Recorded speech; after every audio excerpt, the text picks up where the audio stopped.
আপনি মিউচুয়াল ফান্ডে ইনভেস্ট করেছেন, এবার ভাবছেন যে ইনভেস্ট তো করেছি, কিন্তু আমি ইনভেস্টমেন্টটা থেকে বেরোবো কখন, প্রফিট বুক করবো কখন। আমরা রয়েস ফাইন্যান্স বিগত 20 বছর ধরে প্রচুর মানুষকে যে সাজেশনগুলো দিয়েছি তার মধ্যে একটা এক্সাম্পল আপনাদের বলছি। আপনি ইনভেস্ট করার আগে ফার্স্ট ঠিক করুন যে আপনি কেন টাকাটা ইনভেস্ট করছেন আর ঠিক কখন আপনার টাকাটা লাগবে। ধরুন আপনি আপনার বাচ্চার হায়ার এডুকেশনের জন্য আপনি ইনভেস্ট করেছেন, 15 বছর পর আপনার টাকাটা লাগবে এবং 15 বছর পর আপনার 40 লাখ টাকা লাগবে।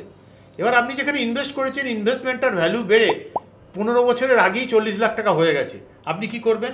আমাদের রিসার্চ ডিপার্টমেন্ট সাজেশন দিয়ে থাকে যে আপনাকে তখন হাই স্পিড থেকে লো স্পিড লেনে নিয়ে আসতে, কারণ তাতে আপনার মানিটাকে প্রোটেক্ট করা যাবে। এই ধরনের ম্যানেজমেন্টটাকে করার জন্য অ্যাকচুয়াল দরকার হয় টেকনিক্যাল নলেজ এবং রেগুলার মনিটরিং।